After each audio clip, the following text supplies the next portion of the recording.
So welcome along. This is In Conservation With. My name is David Lindo, also known as the Urban Birder. And today, as most of the series has been, it's sponsored by Leica Sport Optic and the Diputación de Cáceres. And they are the tourism board who look after the northern province of Extremadura in southwest Spain. And Extremadura, for those who don't know, is a fantastic venue for watching birds and other wildlife. So thank you very much, guys, for doing that. Tonight, I am speaking with a guy who I've known, I'll ask you a question in terms of how long I've known you for, but Ben Hoare, who, amongst other things, you work for BBC Wildlife magazine, and I can't remember your position. I was there for 10 years, David. Features editor. Features editor, that's correct, yeah. So welcome along. And how are you and where are you, Ben? Thanks for having me, David. It's a great honour. Yeah, I'm in Manchester, UK. I actually live in Somerset, but this is half term in the UK, and I'm home with the family, my folks. So you actually, I thought do you not live in Bristol? So I'm really sorry to disappoint you. Yeah, I'm a Mancunian. No, that's great. I love that. Are you blue or red, by the way? Oh, I'm not. Let's not do football. It could be. I'm not. Okay. All we could say is I'm not suffering at the moment. Okay. But I live in Somerset, so far away from any city. Actually, very rural. Yeah. Okay, well, that's fair enough. So basically, we've known each other for some time now. I can't even recall the first time that you and I actually sort of spoke to each other. In the office, I think you came to the office in Bristol of the magazine. Be probably eight years ago, maybe. Okay, so there you go. The history, the years just run past. Let me just tell you a little bit about Ben for those who may not know Ben. Ben is according to what he's supplied us with in terms of your biog, you are a nature nerd and also a best-selling wildlife author. And you write and edit books and magazines, not only for the BBC, i.e. the BBC Wildlife Magazine, but also other publishers like Dorling, Kindersley and Pan, Macmillan and many others. In terms of your writing books, I mean, aside from the book we're going to be talking about today, which is called Wild Cities, and in fact, I never did get a copy of that. So can you show us the copy of the book? There's Wild City. There you go, fantastic. Aside from that, what other books have you written? So the main one, I've got this, which comes out on the 18th of November. That's a DK book. I haven't got the others with me because I'm not at home, but when I left the magazine, I wrote this book in 2018 called The Anthology of Intriguing Animals, and it just went nuts. It became this international bestseller, and for the first time in my life, I was kind of quite successful, you know, and it's been translated into almost every language that you could name, and it's like 2,000 reviews on a well-known commerce website, which is a lot, and kids love it. I get all these letters from kids saying, oh, you know, I love your book, and they draw me a little picture of whatever it is. Often it's a unicorn, actually. But anyway, which isn't in the book, obviously. So I'm going to have to take back the fact that I said that you weren't a household name. I think you probably are, actually, but amongst people under the age of 15. I'm happy for the books just to sell, you know, it's okay to be anonymous. But I've got 2 adopted kids, 2 girls, and we've been parenting them for 5 years, and they grew up in a household without any books, which is quite common if you come from that background, you know, total chaos. And that really influenced how I write now, because they don't naturally pick up books. So there are a lot of kids out there who don't have books at home. I mean, we all probably think that's incredible, you know, maybe it doesn't relate to our experiences, but it's actually sadly quite common. There are families where there aren't any books around in the house, so the kids grew up bookless, and that was certainly the case with our 2 daughters. So it affects how they read and how they view reading. So I write with them in mind, really. Yeah. It's interesting because, you know, you mentioned that. I mean, I grew up in a household without books. You know, my parents came from Jamaica. Even though I'm sitting here with a bookcase behind me, it's not even my house, actually. I mean, I had to hijack someone's house to do the show. Oh, that makes two of us, David. This isn't my house. I'm right next to the router, right next to it. But anyway, but basically, I didn't have any books at all, and books were kind of interesting to me. Books were, I associated them with libraries and not with being at home. So yeah, you know, I can actually get that. So I didn't know that about you. I didn't realize that you had two adopted kids, and I didn't realize that you actually wrote with them in mind. Can you kind of expand on that a little bit? So obviously they came to us at the ages of 6 and 5, not really able to read, which, you know, by then you've got past, normally you'd have got past picture books, and you'd maybe be starting to read what you might call a chapter book, you know. And so we were starting over with our two girls. And what I did was, also they didn't come from a background where parents had jobs. So work was odd to them. You know, when I went out each morning to go to Bristol, they needed reassuring I was going to come home in the evening. So, I mean, adopting is quite a big, there's quite a lot about adopting. It's just a little bit different. You have to be think about all these things. So to get them interested in work and help them understand what work was, each evening, I would read them what I'd written on my laptop, and I would tell them it's a world exclusive. So they get these world exclusives every evening. And they managed to kid themselves that was quite an exciting thing. And then as they got a bit better at reading, they would read it for themselves and tell me, Dad, that's rubbish. No, that's rubbish. You can't do that. And so I would go back and change it, you know. And it influenced how I write, which for kids, I try and write in quite a chatty style. I'm not somebody who believes that the grammar's got to be absolutely the Queen's English, you know, not necessarily in children's books. So I break rules and so on that I wouldn't do writing for grown-ups. You know what, it's really beginning to sort of make me think back to my childhood, because I wasn't read to. And reading anything like at school was a real kind of scary thing, because I had, you know, I guess I had problems, or made up problems, that I couldn't read properly. And even to this day, there's certain words that I can't say well, because coming from a sort of a West Indian background, there was a certain way of speaking. There was, you know, my parents spoke in Jamaican patois, which interestingly, I refused to speak like that, because there were lots of kids in my school, black kids who spoke with this Jamaican patois, even though they were born in London. Yeah. And they were the ones that ridiculed me for birding. And I thought to myself, well, I'm not going to be like you. And, you know, in terms of you following the crowd and having to speak in that way, because I looked at America and I saw that other black people were talking with American accents. They were talking with Jamaican accents, even though they were born in the Bronx or whatever. So that's what my kind of yardstick was. But the reading side of it was interesting, because you just didn't, you know, you thought that books and all that sort of stuff are for other people, and you weren't kind of worthy of being involved with books.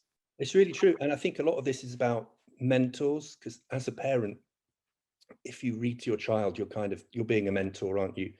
And you're showing it's cool to read, it's okay to read, this is what people do. If they have a few minutes spare, we read, you know.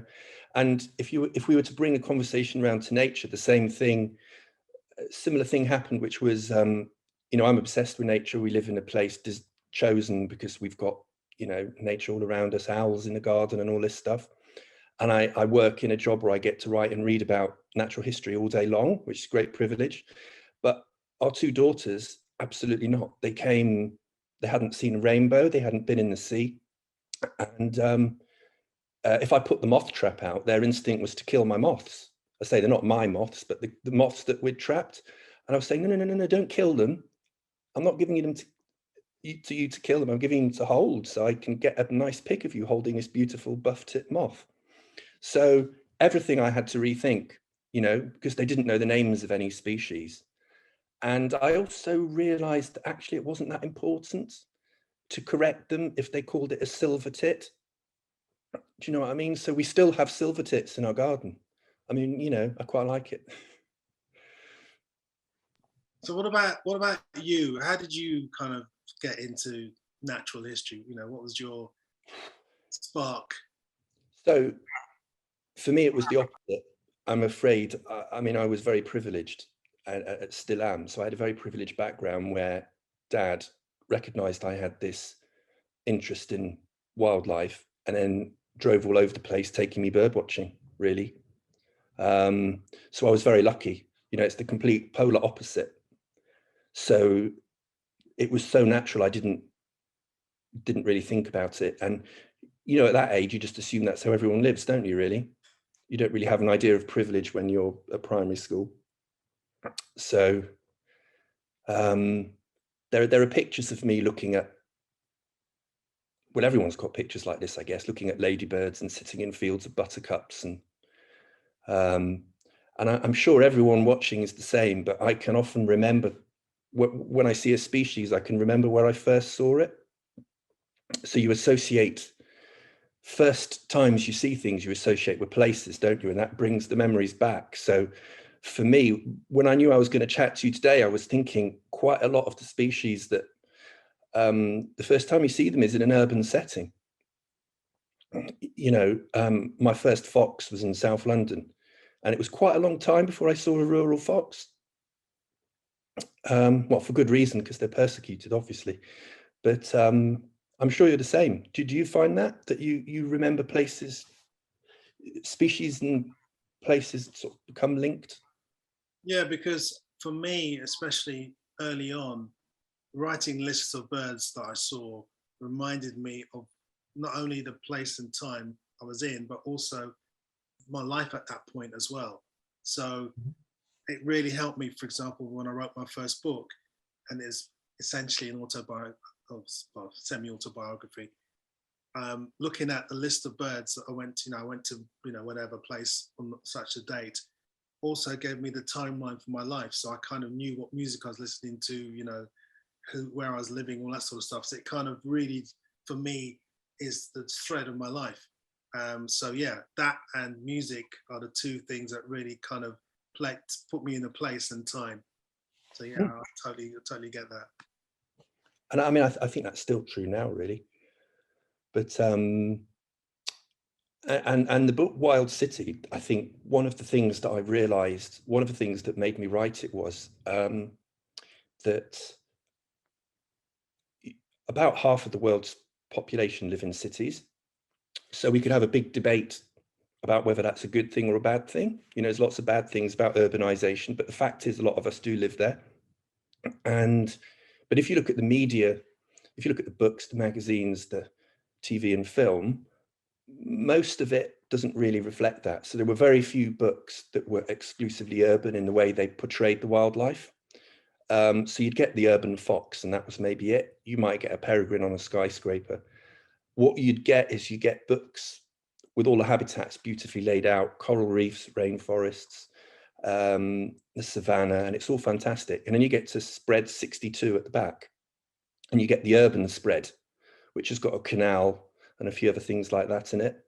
And I wanted to do a book where the whole book was urban, really. Yeah. What do you think about the way nature is portrayed to people living in the cities? In Britain, predominantly. Well, it's complicated, isn't it? Because I think a lot of it is they get a different type of, so I have to be careful what I say, but I think they get a different type of presenter to present those slots. You know, it's often like a really young person, as if only young people live in cities, which isn't true. And I think the types of stories they tell, maybe they just tell them in a different way, but they don't have to, because it's the same species just trying to find ways to survive, isn't it? And the more I looked into it, the wealth of wildlife in the world's cities is pretty astonishing, you know. You've even got really wacky things like axolotls in Mexico City. But as you go around the world, there's always some extraordinary examples, like the, well, there are loads of them. And that breadth of stories hasn't really ever been told in a way it deserves, really. There is one notable exception, was the Planet Earth 2. The urban episode's fantastic. It was on a BBC a few years ago. But yeah, it was a worthy exception. Yeah, it's interesting because, I've been doing what I've been doing professionally for the last 15 years. And as soon as I kind of stepped onto the scene, I was knocking on the BBC's door with scripts, or, not scripts, but, stories, to give to them about urban wildlife. Because, having lived a life mostly in cities and seeing stuff around me, I thought there was a missing link in all the stuff that they show on telly.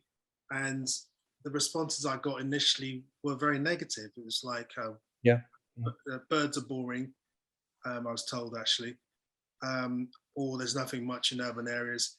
So it was basically, I saw it as, and by the way, you don't need to answer this because I don't want to get you in trouble. I just want to tell you my point of view because I'm independent. But it was basically a bunch of middle-class people telling me, middle-class people who live in the middle of the country who didn't know much about nature, to be honest, making decisions about stuff that they knew nothing about. And the thing that infuriated me over the years is the fact that, for example, Springwatch, which is Britain's biggest wildlife program, for years was just showing stuff like rutting deer and they probably still do, foxes and all that sort of stuff. And I remember one winter, it was quite a bad weather and lots of snow. And I was thinking to myself, this is an ideal opportunity for someone to do a piece on feeding birds, but in urban areas, because as you said, most of us live in urban areas. And instead, a presenter was in his paddock, in his kind of, area in the countryside, telling us what hares do in the snow. And I'm thinking, but my mum's watching this. My mum doesn't know what a hare is, educate her from her doorstep so that she can lead up to that hare, and as far as I'm concerned, that still hasn't happened. I find that a lot of the output of natural history programming, especially about urban stuff, follows the same formulaic scenario where it's all about spectacle, it's all about claws, jaws, and fangs. And if it hasn't got those things, then it's not worth talking about. I mean, obviously, I totally get why these landmark series keep showing us flamingos and all the rest of it. And that's fine. Kids need to read books about coral reefs and all the rest of it. But the danger is that the people watching that, well, there's a few things really, but the people watching and reading that type of material, they get the idea that it's all over there. It's not close to me, it's all over there. And I've either got to fly or I've got to go to a game reserve or an RSPB reserve to see it. And it takes ages in a hide to get close to it all and all that. Whereas the reality is, actually, there's plenty to find in urban areas as well. But also the spectacles, urban wildlife spectacles, rival ones not in urban environments. So if you go to America, for example, you go to Austin, Texas, you've got the famous Congress, what's it called? It's called the Congress Avenue Bridge. Yeah, you've got 1 million bats. And that has now finally become, it's quite a big tourist attraction, isn't it? They have Bat Fest, I think, each year. And at dusk, as all these bats come out from their roosts underneath the bridge and they swarm into the air, you've got 1 million bats flying around. It's quite a spectacle. That's pretty awesome. Certainly would rival any of the bat gatherings that you get that aren't in cities. And there are lots of examples like that. Rome has got the amazing starling murmurations at the moment, hasn't it? Really spectacular murmurations right in the center of Rome. And I remember in London, one year we had this waxwing invasion, and there were some waxwings just off Tottenham Court Road. the tree that they were in was so small, it was barely higher than a post box. So for me, that's head height. So I was at head height to these waxwings just a few feet away. And if you were filming that, you'd get London buses and Centre Point and all those sorts of buildings in the background. So there are plenty of ways, it's a missed opportunity, I'd say, yeah.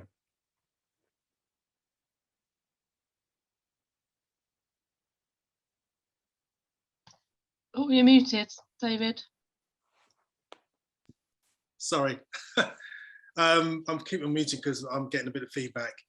But basically, you're right in what you're saying, because even to this day, even though things have changed slightly, I find that the way that nature is portrayed and the way they think about it in terms of people who make decisions hasn't really changed much, Ben.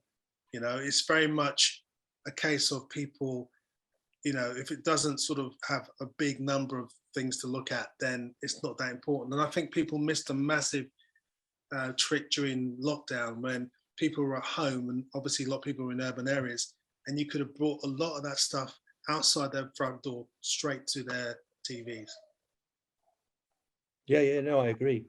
And the other thing is, I think urban environments tend to get pigeonholed as gritty. So if you have an urban wildlife sequence or you're writing about it, there'll be graffiti in the background, or it will be just that little bit gritty, when in fact, it's not always like that. So the book Wild City is kind of make-believe, if you see what I mean. So obviously, because it's using illustration, I'm just going to look for an example. You can sort of, where's a good example? You can create these beautiful spreads where you haven't got any white space, and you've just filled the whole spread with wildlife all around the town. And I always used to like that sort of book as a kid, where you're trying to spot the wildlife on the page a little bit.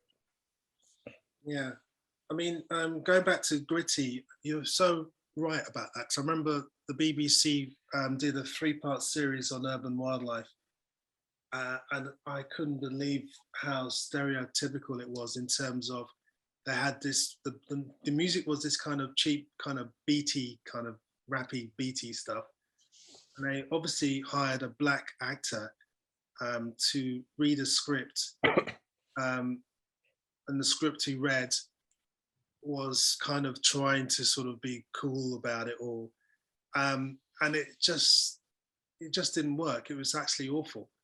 And as you say, it's like it's making an excuse for it in order for it to be palatable for everyone, when in reality it should be on the same level as anything else. In fact, in my book, it should be even more important, because most of the people live in urban areas. They're the people that you need to get behind you if you want to do anything in terms of conservation, because they have the power in terms of sheer number. I remember when I did my vote for Britain's national bird, I was criticised by someone in the nature world for doing it. He said that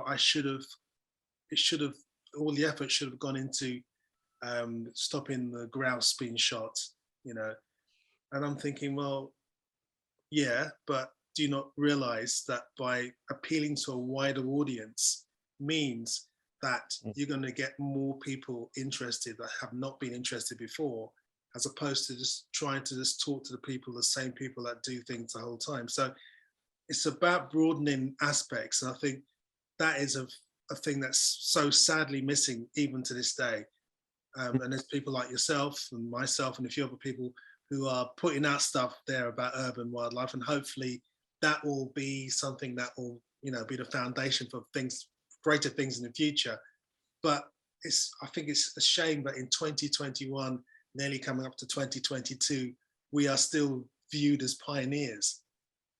Yeah, well, I don't want to compare myself to you, David, because I think you're the shining light of this. And you were the first person to go up Tower 42 and all this, and talk about those huge long-eared owl flocks in Kikinda, and it's Serbia, isn't it? Yeah. So yeah, I haven't been doing it as long as you, But I think places like, so if you take Camley Street, which is near King's Cross in London, which has just had its new visitor centre, which I haven't seen yet, because it's obviously only been open or something, hasn't it? It's the most amazing place. You know, I find it still staggering now that you can be 10 minutes if you walk fast from the platforms at King's Cross. You've got 10-minute walk, and you can hear a reed warbler. Potentially see things like moorhens and dragonflies. And the number of kids that must have gone through that place and been shown stuff for the first time must be staggering. You know, for such a small place, the amount that it's achieved must be phenomenal. Yeah, absolutely.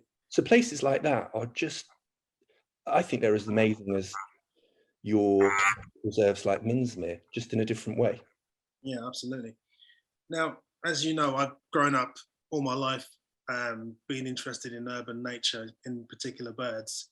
And latterly, I've been out there sort of visiting various cities around the world. And in doing so, I've learned a lot about the nature in a lot of cities. And it's quite fascinating. I just wondered if you can give us some insights as to what kind of things are lurking in the cities out there in the world. Well, if I slightly twist the question, one of the things that I find amazing is the adaptability of species. So we have this thing called a seagull, which obviously doesn't exist, they're just gulls. But quite a lot of cities in Britain now have got breeding lesser blackback and herring gulls. Certainly in Bristol they have. And obviously these are quite good birds to research because they're quite big, and you can access their nests on roofs, ring them and all this sort of thing, put tags on them. So they lend themselves to research. They're quite long-lived birds as well, gulls, aren't they? And like there was that recent study where they showed that the local gulls, I think it was Bristol, they basically know what time the school bell goes.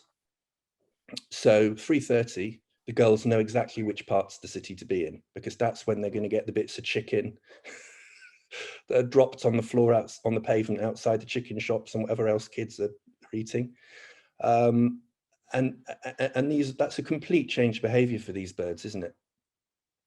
And obviously the lesser blackback gulls in Bristol migrate to the sea off Portugal for the winter, or some of them do, and down to North Africa. So they're still, you know, a migratory species. They're not even urban the whole part of their life. They use the city gives them what they need for a part of their life.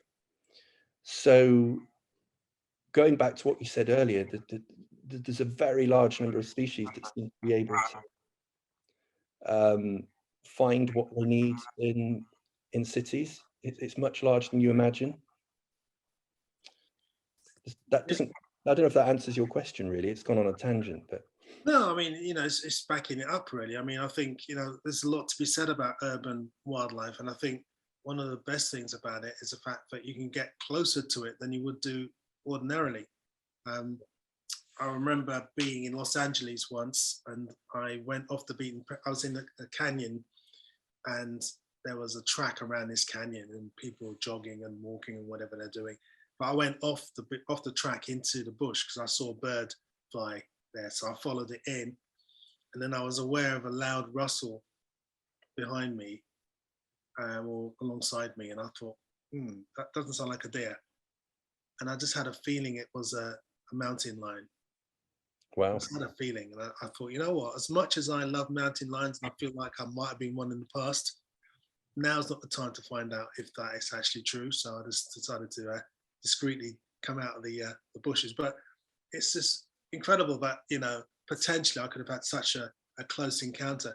But then on the birding side of thing, I mean, you know, as every day I walk past birds that, you know, ordinarily you just wouldn't see them so close. Even in London, you know, things like wood pigeons, you would never get so close to them in the wild. And when you go to other countries, like in Spain, they're wild.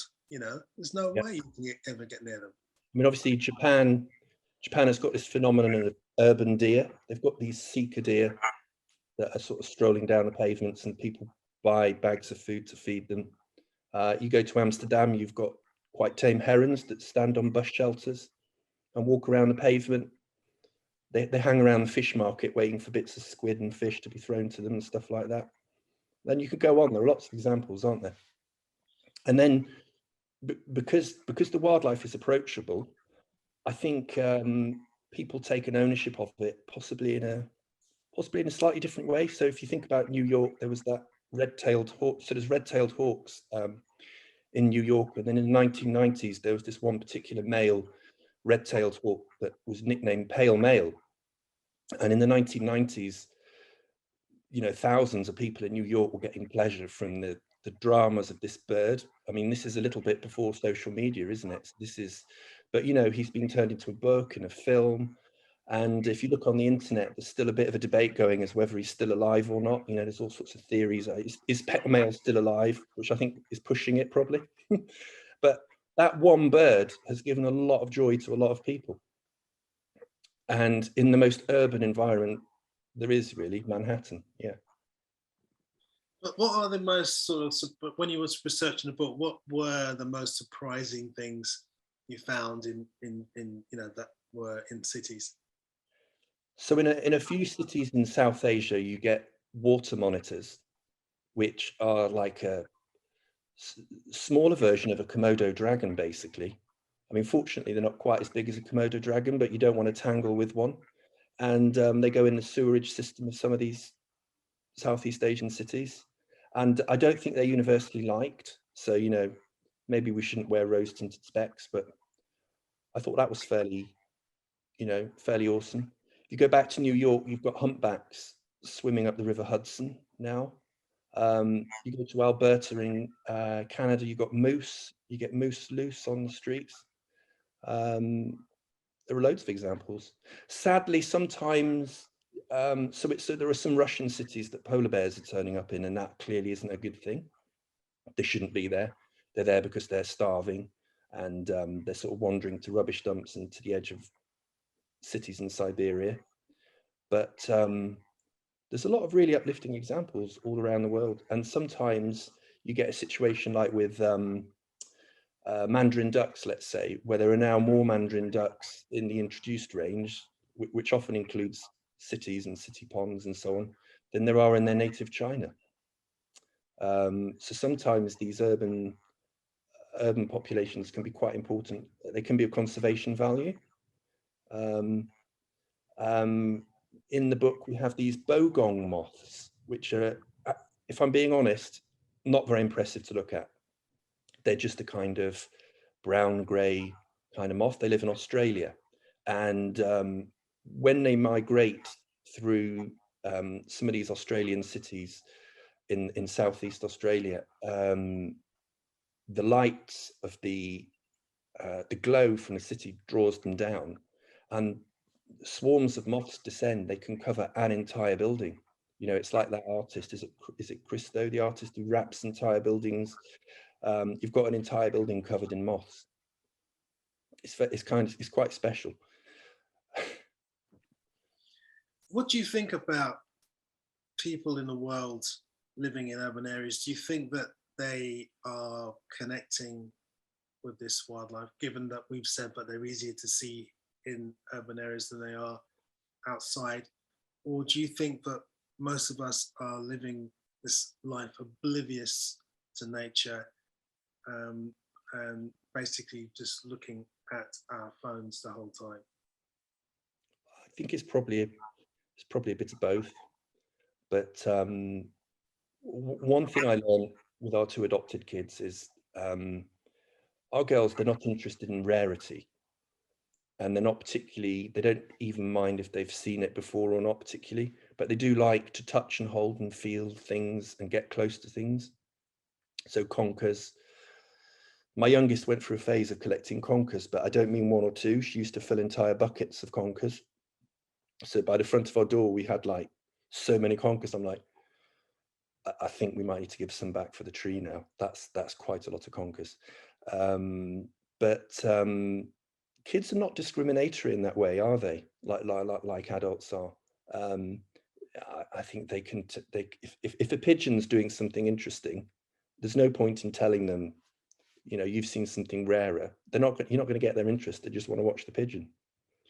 maybe it's doing something funny when it walks because its head goes back and forwards.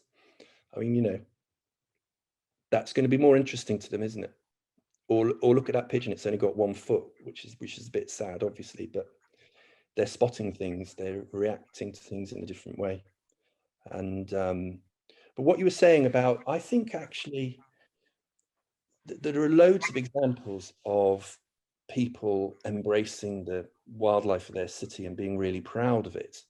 And I find those examples really uplifting.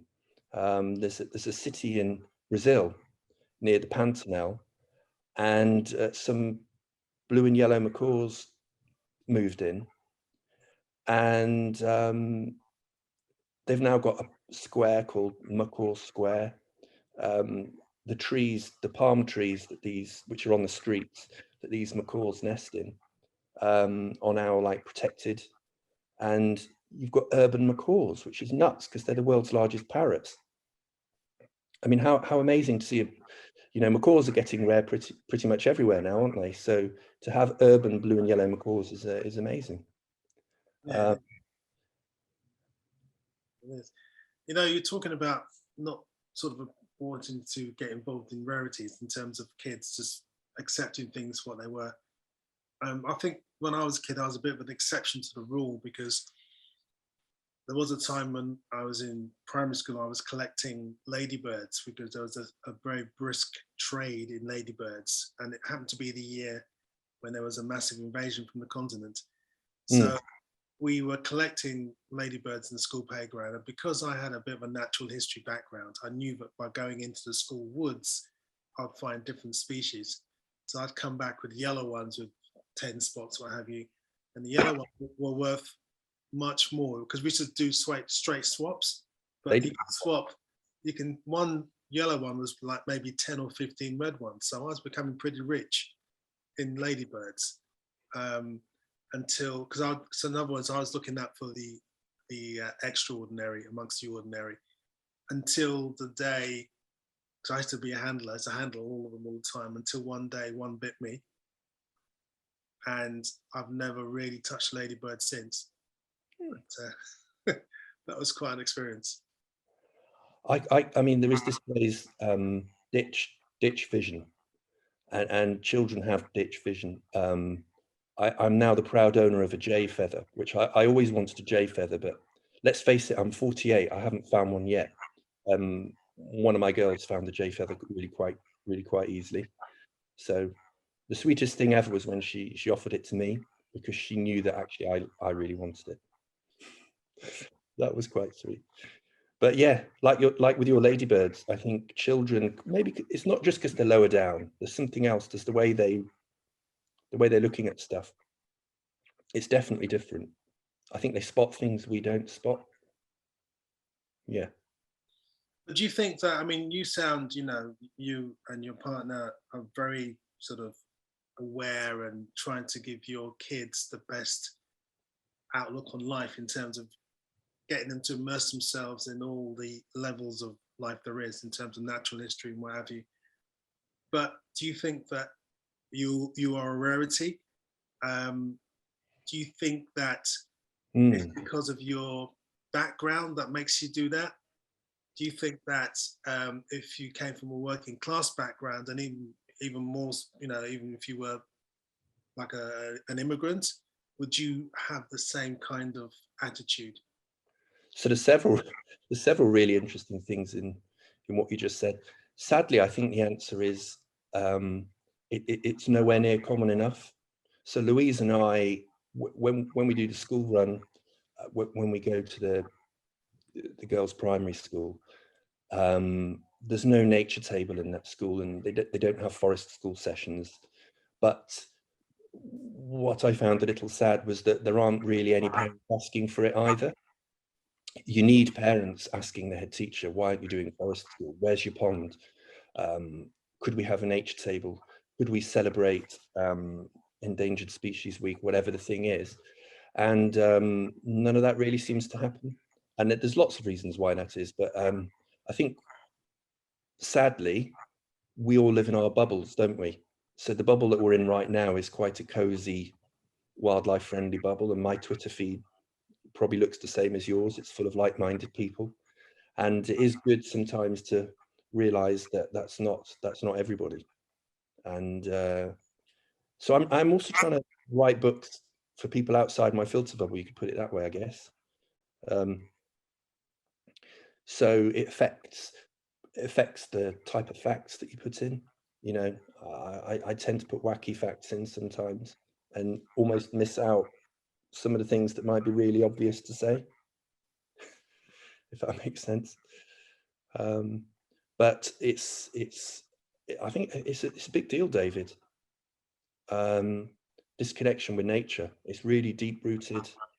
I'm not even entirely sure it's just a kind of wealth, the family background wealth thing, although that's part of it, definitely. I think there are plenty of really quite well-off families that just don't remotely get wildlife or being close to nature and the benefits that can bring.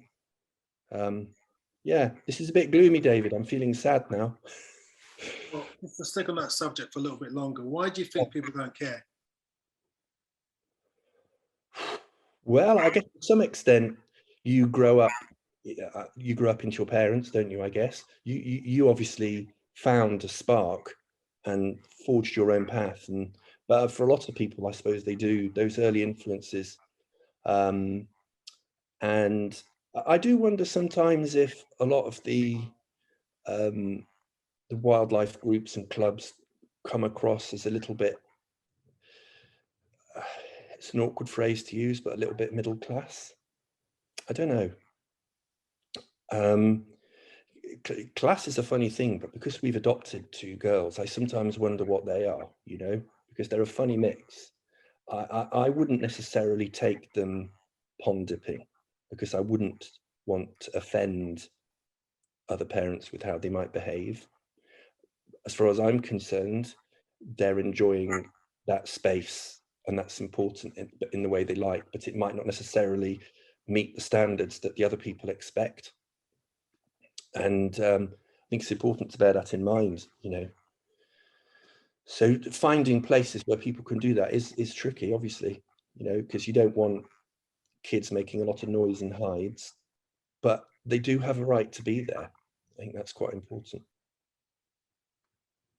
So really, we're talking about the accepted etiquette, and maybe that needs to be looked at again. Maybe the whole thing about being quiet and hides, maybe, you know, all that stuff needs to be kind of really looked at.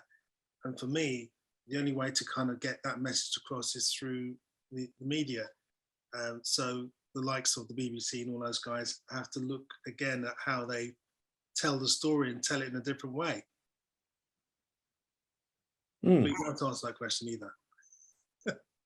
Well, and also you've got a lot of this is about education, isn't it? Really, at the end of the day. And I know Mary Colwell, who you know well, is fighting to bring in a natural history GCSE in the UK. But whether or not it's a natural history GCSE or simply that nature is embraced by the curriculum in a more holistic way, either one of those things would be a massive improvement. It just so happens that my eldest is now at a school where they actually have Swift boxes. And there is down to one member of staff who's got an eco club that meets every Monday. And that's phenomenal, you know, but I think that's still exceptional. And it's a shame because it could be a really important part of kids' education. There are plenty of schools, like especially the academized schools, that have a speciality such as media or whatever it is, media studies, languages, whatever it is. And I think it's high time we had some academies in the UK that are basically nature academies, where the special interest of that school actually is the natural world. And it could filter across, you know, anything you could imagine the kids doing, from dance through to English, through to IT. They could be doing that through the lens of exploring and interacting with nature. It could be a really powerful thing, and it could produce some really talented people. I think, I just wish that the people who are in power could see how important nature is for our own survival. Because I think, we're just so divorced. And, we've got the climate change crisis going on at the moment, and it's all lastminute.com. We're having all these conferences and people are making all these promises, and, that sort of stuff should have been in our psyche. In fact, it always has been in our psyche, I suppose, unconsciously, because back in the day before civilization was what it is now, people had a lot more respect for nature, and they realized that, you couldn't kill everything because you'll have no food, and they realized that you need to have things in balance. And for some reason, that's been forgotten, and it's all about what you can get today. Yeah. I just don't understand. I don't understand why we don't get that. One thing I didn't say earlier, which is, I think, quite important, is that there isn't really an urban-rural divide in terms of these people live in cities and think like that. These are rural people, they'll think differently. I've met more people ignorant of natural history in the tiny village that I now live in than I ever did in a city, They'll come up to me and say, does this bird, it's bright green and it's got some red on its head and it's some sort of owl, or whatever it is they're saying, and it's a green woodpecker. And in our village, they're quite common. And it's a shame that they weren't able to work it out, or that they hadn't been told that by somebody else, because they grew up in a house that they didn't know what green woodpeckers were. So it's just not true that in a countryside, everyone knows everything about the natural world. Weirdly, there's this connection from nature in rural areas as well. I know that sounds weird, but it's true. No, you're totally right. I mean, here in Spain, I'm in Spain at the moment, I'm in Extremadura, which is a very rural region. Yet, like, for example, even yesterday, I was in a region where there was some roosting kites and that, in someone's farmland. And those people didn't even realize that the kites were there. And if they did realize, they thought they were eagles. And besides all that, they were quite willing to chop the trees down, until someone said, well, actually, if you do that, these birds won't be able to roost. And then they kind of then say, but you're right, because people, when I was growing up, you kind of thought everyone lived in the countryside, they were connected with the countryside, people lived in the countryside, they knew, all the seasons, they knew what turned up when. And that is not the truth. Only a small number know about that, and it's really, it's shocking, actually, the lack of knowledge. And in the UK, when you have people in the countryside telling people in the city as if they're a separate bunch, you don't know anything about the countryside, stay out of it, and all that sort of stuff. I find it hard to believe that they know anything themselves anyway, Yeah. I mean, to give you one example, I've been told locally that the trees that we have in our garden are absolutely covered with ivy, that the ivy is strangling the trees, and you can't have trees like that. You need to take the ivy off. Do you want to can I help you take all that ivy off? Now, in October, November, that ivy has got more life in it than almost anywhere else in our valley. It's totally buzzing with life. All kinds of insects, but you've also got quite a few birds nesting and roosting in there. So, it's a fantastic habitat. And I don't believe it's true that the ivy is giving that tree any problems at all. But, people have funny ideas. Hedge flailing is a personal bugbear of mine, but, we're moving into agricultural practices now, which is a bit different. But, yeah. I think the other issue I want to raise quickly is the fact that this week I saw the announcement about the bird feeding in the UK and how that could be affecting the populations of a species called the willow tit. Yeah. And the narrative was that by feeding birds in the garden, you're getting more blue tits and grey tits surviving. Then in the woodlands, compete with willow tits who are shy and don't come to bird tables, to the point that they are taking their nest holes over and kicking the willow tits out. And that bit of research I found absolutely shocking in terms of its delivery. It was sensationalist, because I just suddenly, my first instinct was, here is an academic, and I don't disrespect the science, of course, but here's an academic who's talking to lay people and giving across this message, which makes someone living in Cornwall, in London, or John O'Groats think that by putting out peanuts for their birds, they're affecting the population of willow tits. And I think the disgusting thing about this fall was the fact that the main problem, the main reason why these birds are declining is not because, it's not because of bird feeding, it's because of habitat destruction. These birds live in woods, they need old trees to excavate holes. Yeah. In the UK, we have this obsession with chopping down old trees. We have this obsession, full stop, of chopping down trees, generally. And okay, we're planting new ones, but they're not dead yet. They're not old trees like these birds need. And this bird has been in decline before the bird feeding phenomenon. So I'm thinking, what the hell is this about? And secondly, the distribution of the willow tit is very restricted. You don't find them in Cornwall, London, really, or Scotland. So I'm thinking, what message are you putting out there? Instead of trying to engage people, you're talking to people who are already engaged, but then saying, well, actually, you're doing something wrong here. And I think it's so wrong to give that message across. Yeah, I found, so this, I think it was by some research by someone called Alex Rees or Lee in university, one of the Manchester universities, wasn't it?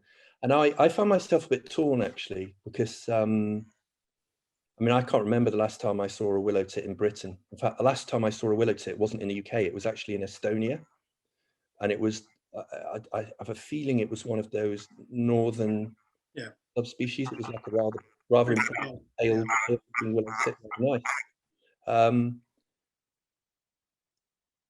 There are, I suppose, his science was a bit sensationalized by linking it so directly to a willow tit like that, when I suppose the most interesting thing about the science is the idea that by feeding birds by putting out such large amounts of food, we are potentially having like population level effects on other species. I suppose that's what the implication is, isn't it? But it was reported very much as kind of, we're hammering willow tits, lock up your sunflower seeds, and I guess that's more of an issue if you're in the north of England, isn't it? Which is where all the willow tits are now, isn't it? In the Northern Midlands. But there are cases, aren't there? So here's where I'm conflicted, David. You've got greenfinch and trichomoniasis, and that's basically bad feeder hygiene, isn't it? I think the BTO studies have shown fairly convincingly that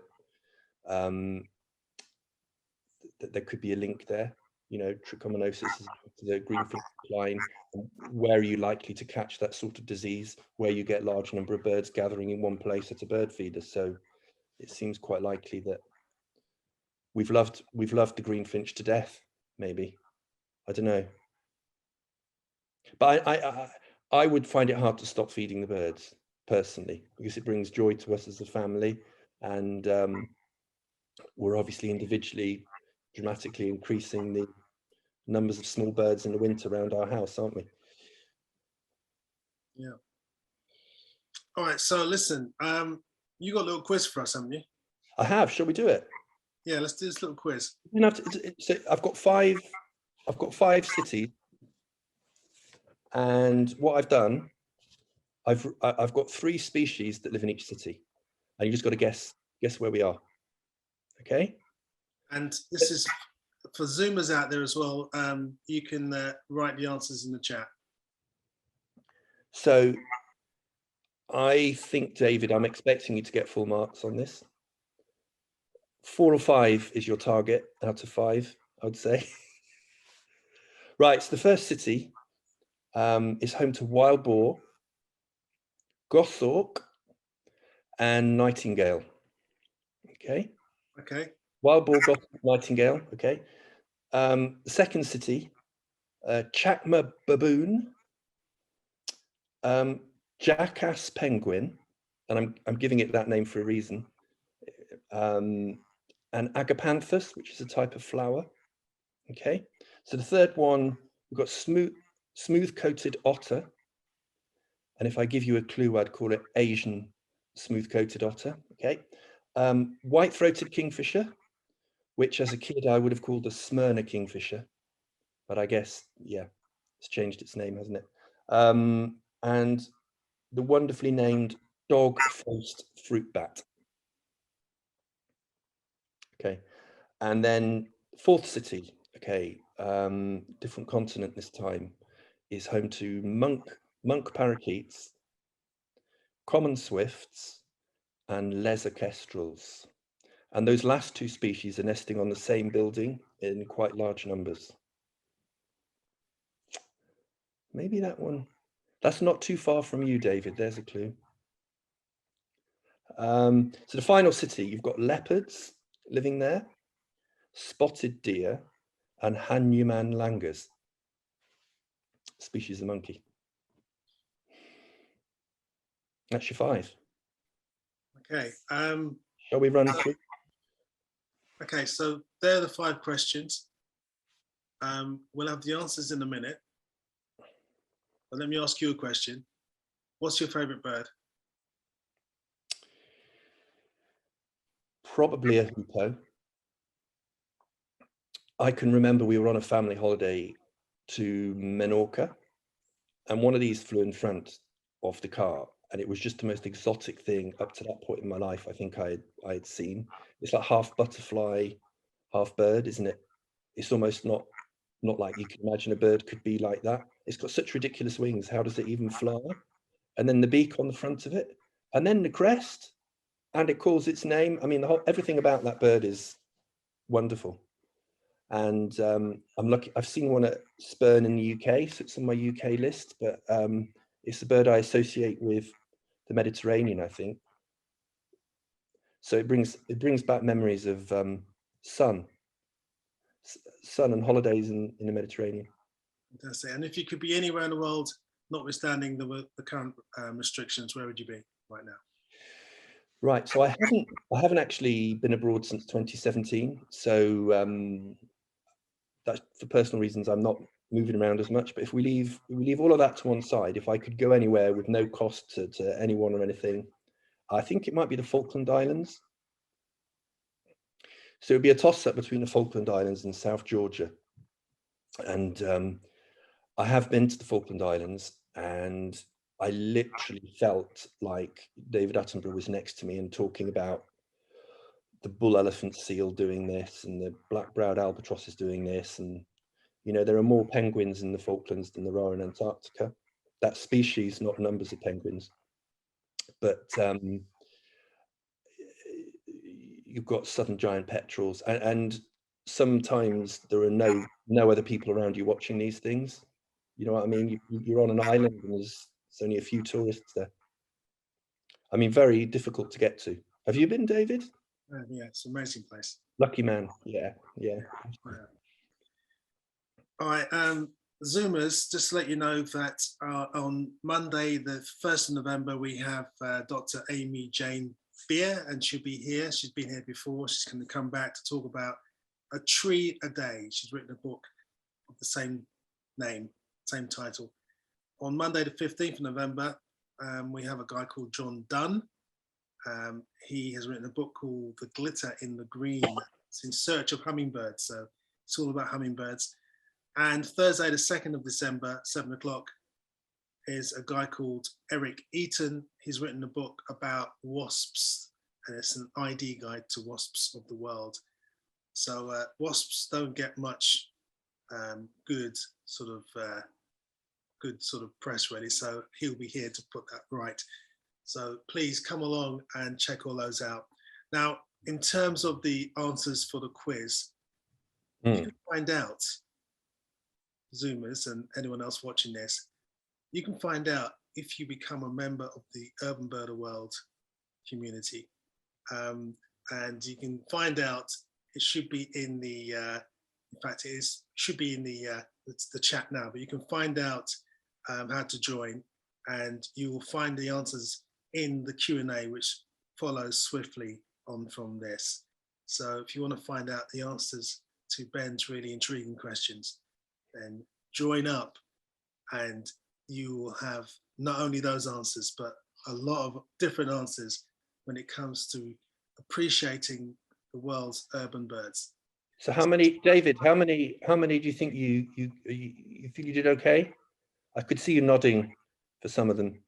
I think I know maybe 4 out of 5. So we'll find out if I do after this. So Ben, thank you very much. Pleasure. For being here today with us. It's been really interesting having a conversation about all sorts of things, not just wildlife. And Zoomers. David, Amy Jane Beer's book and John Dunn's book, I've read them both, I've got them both. They're really, really good. Both wonderfully talented people. So there you are, there's a little bit of a push from me as well. John Dunn's book is really, you know, it's great. Yeah. And Amy's is a dip in and out book. It's just fantastic. It's full of facts. And yeah, it's great. They're great. They're both great writers. So anyway, Zoomers, thank you very much for being here tonight. Really enjoyed your company too. And look after yourselves, and don't forget, keep looking up.